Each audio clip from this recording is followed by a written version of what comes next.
Sponzor kanala je udruženje na dva točka. Ova snaga mami vozača da daje gas. Po meni svaka preporuka za motor.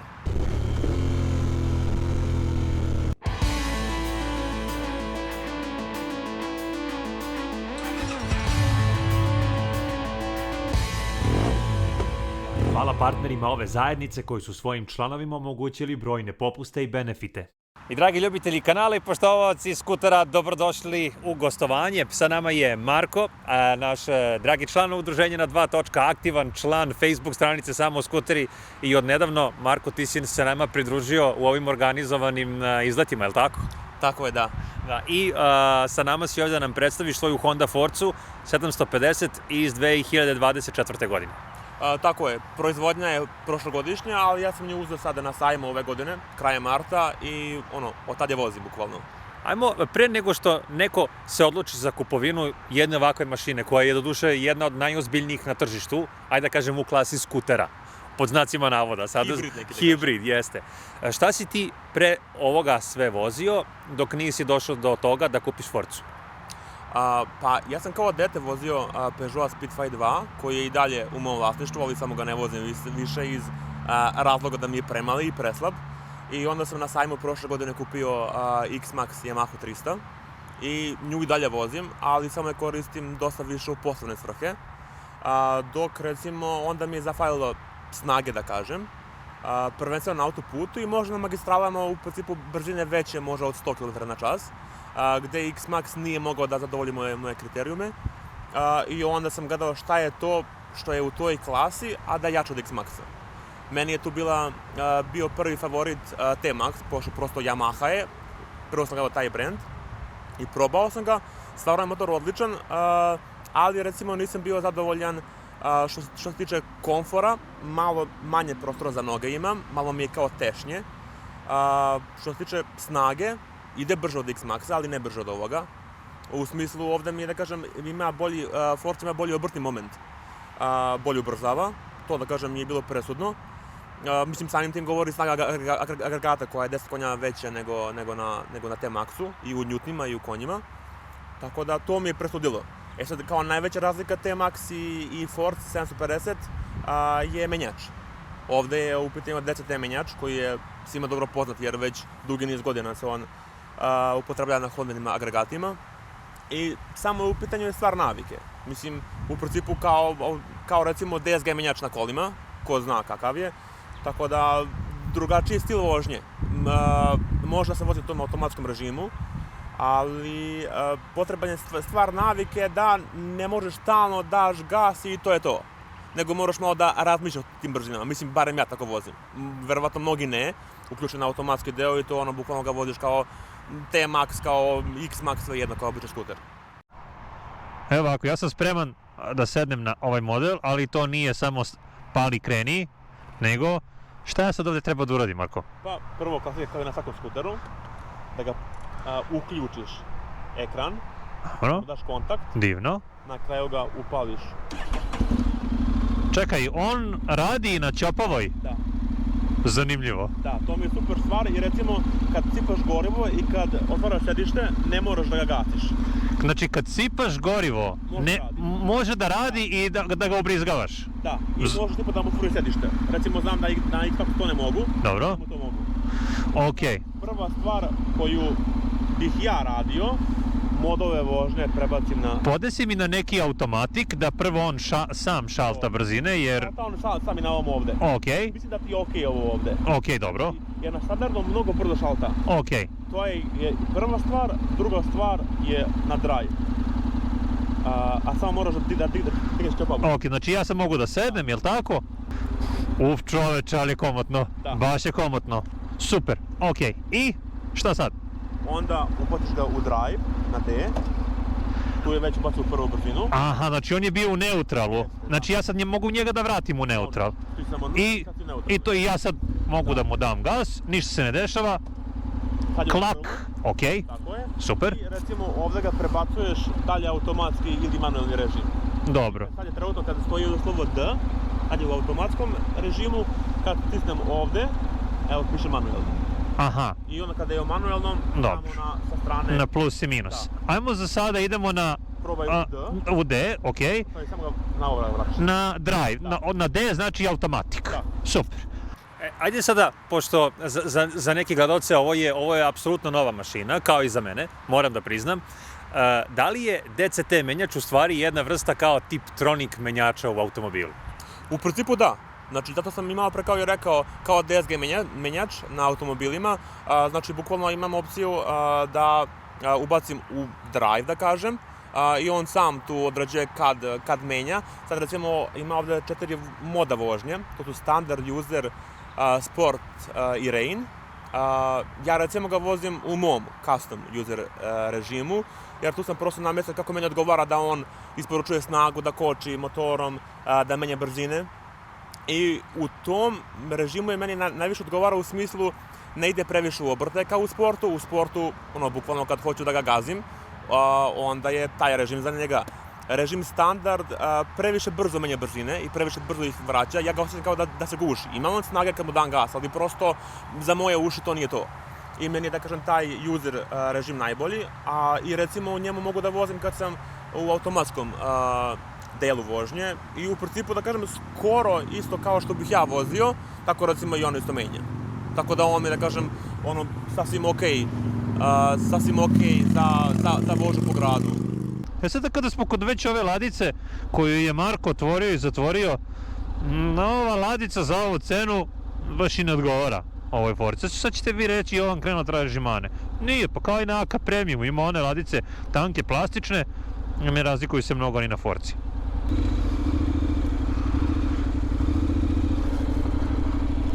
Čoveče, koliko mesta, jao, što se meni ovo dopada, ovaj položaj sedenja. Seo sam na trenutak na sajmu i rekao, ali nisam se lepo namestio. Ovo je haos. Aha, evo ga, on ga prebacio.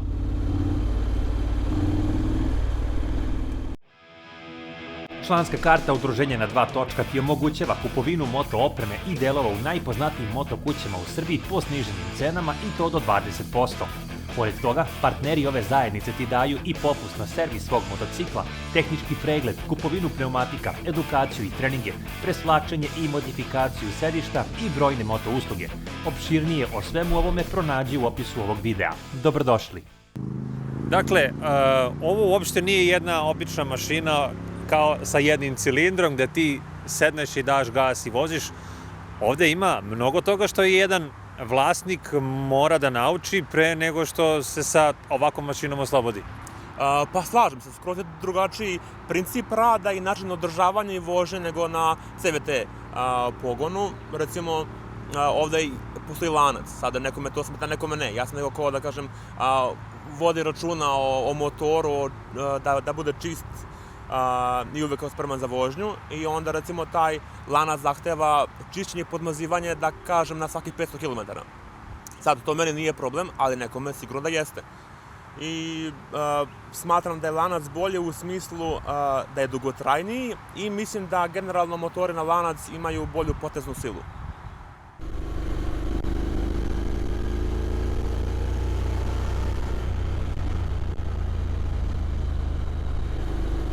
Predivno. Osjećam lanac, recimo na AK Premiumu ne osjećam takav rad, pretpostavljam zbog lančanika, ali opet daleko od toga da tu nešto meni ne odgovara, ne skroz je mekano.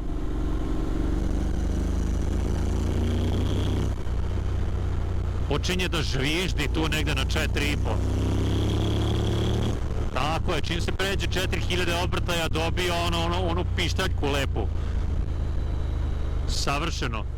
Hajdemo sada da nam kažeš nešto o njegovim specifikacijama, performansama. Dakle, koliko on ima konja, o kakvim točkovima se radi, kakvo vešanje ima i reci nam šta je to pored fabričkog dela što si ti njemu dodao kao neki tvoj, kao što si rekao, custom. Da. Pa on, fabrički je motor, nije ništa da je čipovan, da je rađen, prosto u garanciji je, jer je kupljen pre 2 meseca. 750 kubika je, 59 konja, njutnja mislim da ima 69. Onda što se tiče mojih mojih izmena na njemu, stavio sam retrovizore od Yamaha X-Max, koji inače vozim, pošto na njoj imam kao druge Puigove. Zašto si promenio retrovizor? To mi je bio najveći problem na ovom motoru, znači sve mi je bilo kao super, da mi smeta manje ili više, ali retrovizori su nešto što mi je najviše smetalo. Prosto oni idu odavde, jedan odavde, drugi odavde, i oni su, da kažem, u tom gradskom delu vožnje su, da kažem, noćna mora. Znači, kao prvo, nemam ni osjećaj da su tu, kako da ih kontrolišem, prosto sa volanom nisam mogao da manevrišem sa njima kao što ih imam kad su na volanu. I onda bukvalno sam gledao recenzije toga i niko nije imao te neke retrovizore. Ja sam tu bukvalno našao šraf jedan, odvrnuo ga, vidio da ima navoj, čisto iz znatiželje probao X-Maxove, navoj odgovara, tako da bukvalno sam time rešio moj najveći problem. Zatamnio sam ovaj fabrički vizir, stavio sam na njega PPF foliju, prosto stavio sam, da kažem, to neku malo bolju foliju da bih imao bolju preglednost, jer bukvalno ovo mi je ista varijanta kao da je providan, znači nemam problema ni noću, naravno ni danju, i stavio sam Akrapović izduv koji mislim da mu ne dodaje ništa snage, ali prosto meni se više sviđa, mislim bolje se čuje i prvenstveno zbog bezbednosti, jer me ljudi bolje me čuju u saobraćaju i samim tim sam bezbedniji. Pogledajte koliko ima mesta, dakle ono standardno sedenje i ovde, dakle, pa da, ima mesta da se sedne kao na AK premiumu i na tim zverkama. Dobro bre Jovane, ajde šta se vučeš kao baba.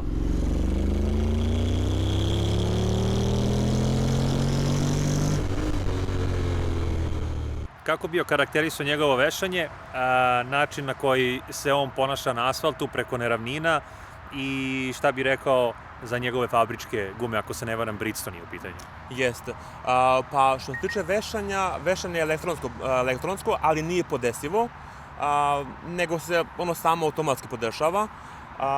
Meni je vešanje odlično, mogu da ga poredim najviše sa X-Maxom sa kojim sam prešao dosta kilometara za ovih godinu dana. Ovaj kod mene tek 2 meseca, ali se poprilično primeti razlika u udobnosti u smislu prelazak preko šina neravnina, što po meni najviše doprinosi točak koji je napred je 17, pozad je 15. Sad recimo, što se guma tiče, ovde su Bridgestone, ne znam tačno koji je model, ali po meni su za svakodnevnu upotrebu bolje na X-Maxu. Meni su tamo Michelin City Grip 2. U smislu, što su mi bolje? Bolje su mi samo po kiši. Ovo sam vozio po kiši možda 2 puta i imao sam već nekih situacija gde možda nisam proklizao, ali imao sam neki čudan osjećaj pozadi, što me malo kao učinilo nesigurnim.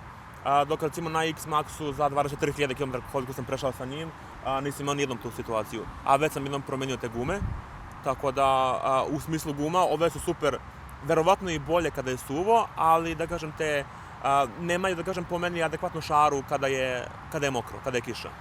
Šta bih rekao, što se tiče njegove udobnosti, jeste na prvi pogled i na prvi dodir sedište delo je udobno, ali kako se ono zapravo ponaša, odnosno tvoja leđa, tvoja trtica na nekim dužim stazama?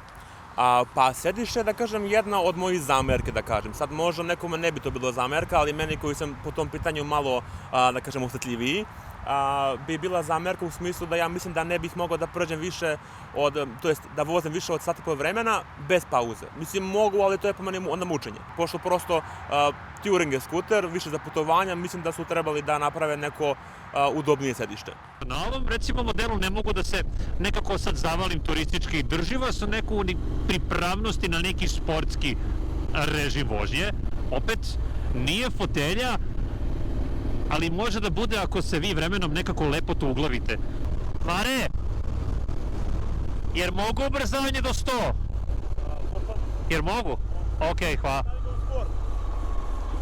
Samo mod promeni, na skoro. Važi. Sad, mod, manuel, drive, sad mod, evo ga, sport.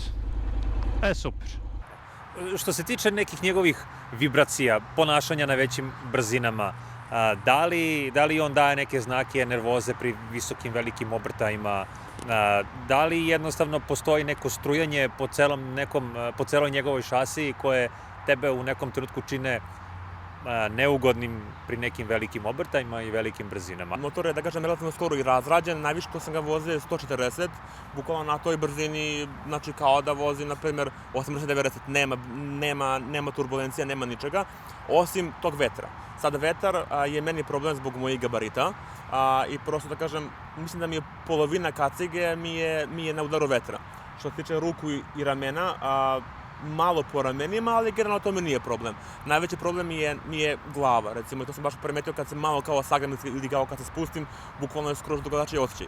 Ali sam motor kao motor nema vibracija nikakvih, mislim do te brzine od 140, preko toga već nisam stigao da probam, a nemam pravo da ti kažem ni neku želju da probam, jer to je po meni neka brzina za krstarenje maksimalna koja može biti, preko toga da kažem po meni na bilo kom motoru, sem na GS-u, ili nekim većim putnim motorima, nesigurno.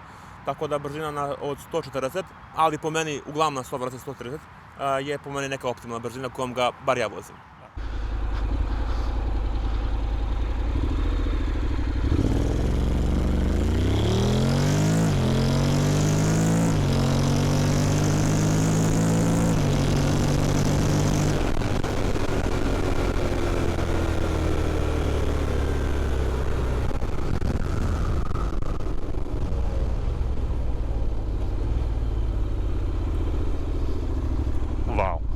Šta se tu dešava? Ajmo da spomenemo i gledalcima, oni već mogu da vide da si ti onako prilično jak i visok momak, koliko si visok i koliko kilograma imaš, čisto zbog neke njihove, zbog neke njihove zamisli, možda će sebe videti na ovome. Pa naravno, mislim, to je po meni, da kažem, bila jedna od stvari zbog koje sam ja kupio i Forcu, jer recimo ja sam moj 193, i 125 kg, ne mogu baš da vozim bilo koji motor. Sad se sigurno svi pitaju što si uzeo X-Max. Prosto svideo mi se, nisam razmišljao o veličini, ja sam vidio da na njega mogu da sedem, da ga vozim, sve je to okej. Forza, u principu okej je. Znači, ne fali mi prostora, napred mogu da koristim ovo kao za noge napred, na X-Maxu to ne mogu, na T-Maxu mogu, ali manje nego na Forci. Znači, mislim da je T-Max malo kraći. Forza za neku moju visinu, moje gabarite, je okej. Znači, nije velika, ali nije mi mala. Spomenuo si da si skoro radio i servis, pretpostavljam onaj na 1000 km. Tako je. Koliko te je izašao? Prvi servis na njega, znači ide na 1000 km. Da kažem, on me je omeo u mojoj prvoj vožnji planiranoj, pošto tada kada sam ja zvao da zakažem za prvi servis, imao sam na njemu možda oko 800 km. Ta moja prva tura koja treba da bude sa njim do Golubca, Crvenog jezera, bi bila nekih 400 km, što bi, da kažem, dosta premašio taj interval prvog servisa i automatski, verovatno, na garanciju uticalo. Ja to nisam želeo da rizikujem, pa sam otišao sa X-Maxom. A prvi servis sam uradio na ovom na 1050 km, tako nešto. Iznosio je 22.900, čini mi se. Tako nešto, mislim možda 23, tu je negde bilo. Sad, mislim da intervali, sad nisam baš najsigurniji u to, intervali servisa idu nakon ovoga imam na 6000, ali mislim da se tu ne menja na njemu ništa, nego je samo kao tipa kontrola svega, da li je to sve okej. I to se naplaćuje, čini mi se nešto oko 3.500-4.000. Nakon toga ide na 12 kad se radi taj servis, pa onda opet posle 6, čini mi se, ide taj neki inspekcijski, pa na 24.000 taj neki veći servis. Tako da, generalno, iako je taj prvi servis za njega, a i servis su generalno skuplji nego na X-Maxu, mislim da je povoljniji za održavanje u smislu, jer na X-Maxu i tim skuterima, svim, ja mislim, je maksimum na kilometražu na kojoj se menja ulje i filter 5.000. A ovdje, da kažem, kao na 6.000 imam sad samo tu proveru koja se, da kažem, naplaćuje minimalno, a recimo mislim da sam na X-Maxu plaćao mali servis oko 14.000. Sada smo prebacili u manualno menjanje. Ajmo da vidimo. Aha, tip, tu. Da, dobro, lepo, i minus. Kako ima lepo motorno kočenje kada mu se oduzme brzina. Ajmo još jednom, dakle.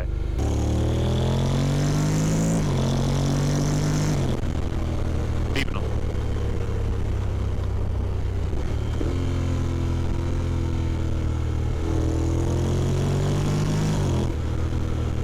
odlično, nećemo više. Hvala. Što se tiče vožnje sa suvozačem, da li si imao prilike da staviš suvozača pozadi? Jesam, da, vozio sam ženu na njemu. Mislim, sada nije bila neka veća kilometraža, išli smo do Beograda, to je, mislim, do Obrenovca do Beograda, to je nekih 30 km i natrag i bilo je par puta nešto tu neke kao kraće vožnje. Suvozač nije imao, da kažem, kao žalbi, ali pošto sam sa ženom išao do Srebrnog jezera i Golubca sa X-Maxom, tu je, da kažem, kao bio za nju, a i za mene, a i za motor sam najveći kao test. U principu njoj je udobnije sedište na X-Maxu, ali mislim da nije tu razlog u sedištu, nego prosto jer na X-Maxu je jedan kofer koji ima naslon za leđa i automatski njoj je komfornije da može da se nasloni i da je mnogo fleksibilnija. Dok recimo ovde nemam kofer, jer prosto meni je, da kažem, svaki motor mi je lepši bez kofera i izbegavam da ga stavim, ali ću možda da ga stavim, pošto prosto treba mi, ali zbog te neke estetike ga ne bih stavio. Ali mislim da je suvozaču, makar u ovim sad uslovima, zbog kofera i naslona, a možda i zbog širine sedišta, je udobnije na X-Maxu. Ali opet nije imala žalbi ni na njega, ali eto, kad poredi možda ta dva, možda bi bilo udobnije na X-Maxu. Ali generalno sad sa druge strane, ovde je kao veći prostor na Forci, tako da pošto ja imam više prostora za samog sebe, ima više prostora i ona, tako da sad zavisi kome šta više odgovara. Ajmo ovom prilikom i da kažemo da partner udruženja na Dva točka je iz Srđan iz Surčina, koji daje 10% popusta na njegove unikatne radove, preslačenje, modifikacije sedišta. A eto, možda ti je do sad pala i na pamet i da odneseš sedište i kod njega, da uradi on neku svoju magiju, a?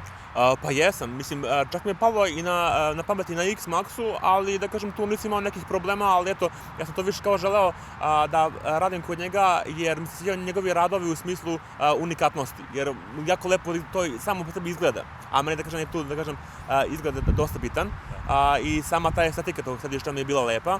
A recimo na Hondi jesam razmišljao, ali evo recimo sad na ovom skupu na kojem smo bili u Fruškoj Gori sam imao dva momka koji voze Integre, to je, da kažem, preteča ovog motora. I recimo obojice su bili u fazonu da ne trebao da diram to, jer su oni promenili po više sedišta i nisu mogli da se nađu. Sada kad ja pomislim na to da ću da promenim 5 sedišta dok se ne budem našao sa sedištem, mi je malo traumatično iskustvo. Tako da trenutno ostajem još uvijek pri ovome, ali sam razmišljao o Srđanu. Čak i ako ga ne učini udobnijim, bit će mi lepše ako ništa. A osjeća se njegova težina u ovakvim nekim krivinama? Tačno.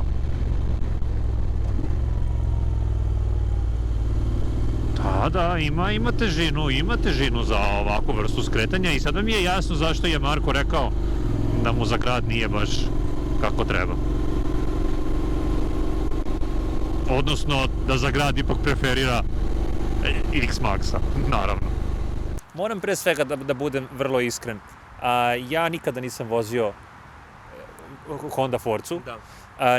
Nisam imao prilike da je dobijem od Delte, koju u ovom trenutku pozdravljam i zamolio bih da svima nama na kanalu ustupe neko test vozilo koje je jača 350 kubika, da prikažemo gledalcima, jer uvek traži se Honda. Honda se na kanalu traži, a ja ne znam kako da im kažem, ja nemam odakle da je uzmem. Tako da, ajmo da pokušamo da radimo malo i na tome. Da li možemo da dodamo nešto još, što do sada nismo dodali, a upravo mi je pao na pamet neka njegova potrošnja. Kako se on ponaša što se tiče toga? Pa prvo da ti kažem, ja sam kupio motor da ga nisam ni probao, tako da ako ti je za utehu, ja koji sam otišao da ga kupim, nisam imao, da kažem, neke beneficije. Onda svi veruju Hondi, kao Honda ne može da bude loša, je tako? Upravo to, jer da kažem, kao ovaj sam agregat i 10 menjač su, da kažem, dugi niz godinama već u Hondi, ne samo u Forci, nego i na NC-u i na XADV-u, koji, da kažem, nisu imali problema, tako da sam ja verovao Hondi, tako sam je uzeo. Sad, što se tiče potrošnje, varira dosta. Znači, recimo na magistrali pre nekoj brzini od, da kažem, 80 na sat, bukvalno može da se spusti potrošnja na 3 litre, što je smešno za ovu kubikažu i ovu snagu, ali recimo isto tako može da ide u gradu, ako je samo grad, bukvalno ide na 5,5-6 litara. I to lagano. Da, znači ja nisam agresivan vozač, znači bukvalno samo to, mene brzina prva, druga, treća stani, prva, druga, treća stani, zahteva da se motor očigledno više muči. I bukvalno nisam imao nikad samo grad da ga vozim, ali imao sam, da kažem, najveću potrošnju na njoj izmerenu, mislim da je bilo oko 5,3 litre, ali da kažem, tad je većina vožnje bila u gradu, ali verujem, sigurno znam da ide i više ako je samo grad. Sad, meni je potrošeno na njemu za ovih 1700 km 4,3 litre, što je po meni, da kažem, neka okej potrošnja. Sad uzmite u obzir da ja generalno laganije vozim, volim da dam gas nekad, ali generalno ga vozim laganije, tako da mislim da je potrošnja, da kažem, baš neka srednja potrošnja. Mislim, oni sa malo manje želje za brzinom mogu da spusti sigurno ispod, ali realno, ako bi neko koristio, pošto prosto, da kažem, ova snaga mami vozača da daje gas, pogotovo kad je uparen sa auspuhom, koji bukvalno traži od vas samo da dajete gas, tako da traži nekad i od mene i često ja to njemu ustupim to. Koliko ti je teško da odoliš jednom tako? Pa teško je, da. Suzdržavaš se. Da. Mislim, ono kao volim, tipa, recimo najviše u drugoj, trećoj, četvrtoj, kada ima najviše snage, da dam gas i tada ono kao baš auspuh pokaže svoju melodiju, da kažem. I da kažem, pri toj brzini, čak i da kažem, pri nekoj malo agresivnije vožnji, meni nikad nije prelazio na magistrali 4,5 litre. Znači, mislim da je magistrala, da kažem, za njega idealno okruženje. Grad može, ali ne baš. Mislim, recimo sad ja poredim njega sa X-Maxom koji, da kažem, je gradski skuter. Ovo je, da kažem, više kao neka Touring mašina koja naravno da može i u gradu. Sad, šta bi nekome moglo da zasmeta, šta je meni, da kažem, i dalje mi, da kažem, nije da mi smeta, ali nije baš najprijatnije.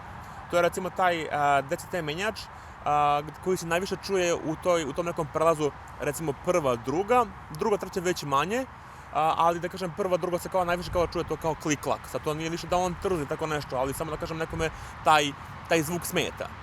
I recimo ako se vozi non-stop po gradu, to može biti malo iritantno. Sad, ja ovo ne vozim baš previše po gradu, ali to kad vozim, u principu sam nametio taj neki moj user mod koji mi omogućava da on to ne radi stalno. Jer u tom nekom standard režimu, on, da kažem, mnogo brzo šalta te brzine, mnogo brzo ih i vraća i non-stop ponavlja to klik-klak. Ali u tom nekom user, da ne kažem u sport režimu, tu nema klik-klak jer on bi bio non-stop u prvoj i drugoj, pošto prošli ide u te obrde, tako da je to, recimo, možda jedna od stvari zbog koje, da kažem, ovaj skuter nije baš za grad toliko, je taj DCT menjač, mislim za grad. Za grad u smislu da se vozi po gužvi. Kada kažem kao grad, da nema gužve, to je skroz okej. Ali ako već ima gužve neke, onda, da kažem, taj menjač jako često radi svoj posao. I to nekome može da smeta. Meni je to bilo smetnje prvih možda 10 dana, recimo, dok se nisam navikao, tako da sad mi je bukvalno, da kažem, ono sve jedno. Ajde, kada si već spomenuo neke stvari koje bi ti voleo da su na njemu bolje, šta je to još nešto što bi ti voleo da je na njemu bolje, u čemu bi se ti osjećao možda ne baš komfornije, nego ugodnije u vožnji osim DCT menjača? Pa u principu nemam, da kažem, na njemu neki zamjerki. Generalno mi je sve okej, ono šta bih možda promenio da je vožnja udobnija, okej, taj vizir postoji, ali ga ne menjam iz tih razloga estetike, onda ajde možda ti neke kao štitice za ruke da mi vetar kao ne duva u ruke, ali to je po meni kada kažem kao estetski manje lepo nego ovako. Da, nisam rekao da je zaštita za noge na ovom motoru, da kažem, jedna od najboljih stvari koju ćeš ti posle proveriti, a i meni koji sam, da kažem, prešao sa X-Maxa, a i mislim da je bilo koji drugi skuter, da nema ovakvu zaštitu za noge, jer generalno mogu da stavim noge skroz ispod ovih plastika, onda pritom odavde ide topao vazduh od motora, tako da bukvalno to štiti noge, plus se i greje. Znači kao neka vrsta grejalice, je? Bukvalno, da. Znači štiti i od vetra i pritom još i greje. Marko, jedan savjet za sve buduće kupce Forza 750, bilo to 2024. ili ove 2025. godište? Po meni svaka preporuka za motor. Ja sam, recimo, hteo da uzem XADV, koji je, da kažem, je dosta kao skuplji od nje. Sad, mislim da je tu prosto razlog tome popularnost njena i, da kažem, lepa je, to nema šta. Znači, sad, ja mislim da 90% vozača koji kupi XADV ne koriste ni deo njenih mogućnosti, mislim na off-road. Mislim, generalno to nije po meni motor ili skuter za off-road, ali da kažem može da se vozi po off-roadu, ali mislim da bukvalno redko vozi. Tako da mislim da za ljude kojima ne treba off-road da je Honda bolja, mislim da je stabilnija, bolju zaštitu za noge ima. Mislimo na Forcu, je li tako? Da, Forza ima bolju zaštitu za noge i mislim da ima čak i manje vibracija. Sad ovaj kao novi model, mislim da ima drugačiju masku, to je evidentno, tako da objektivno je lepša. Sad, sa druge strane, ja mislim da je ovaj prošlogodišnji model malo agresivniji, tako da ko to više voli, morat će polovno da traži, jer barem kod nas, koliko znam, nema je. I mislim da je unapređen taj menjač u smislu da ima kao neki city mode. Ali to ne mogu da vam kažem ništa o tome jer nisam probao. I šta ima još kao da je unapređeno? Mislim da je sedište malo komfornije. Da, vizir je na dugme, koliko ja znam. Ima i tempomat, je li tako sad? Da, tempomat ima. Sad taj tempomat mislim da je jako dobra stvar za one koji putuju, koji koriste, da kažem, to za autoput, za neke brzine koje su, da kažem, nepromenljive. Dok ja, recimo, na ovom bi mi falio tempomat, ali nisam imao neke potrebe za njim. Nisam imao sad situaciju da sad sa njim vozim na autoputu, recimo, 150-200 km i sad kao, ne mogu više kao da držim, falio bi mi tempomat. Mislim da je sve stvar navike, tako da nekome ko bi sa tempomata prešao na motor koji nema tempomat, to bi mu možda bio problem. Meni koji nisam vozio sa tempomatom nije mi problem, ali svako da nije loše ga imati.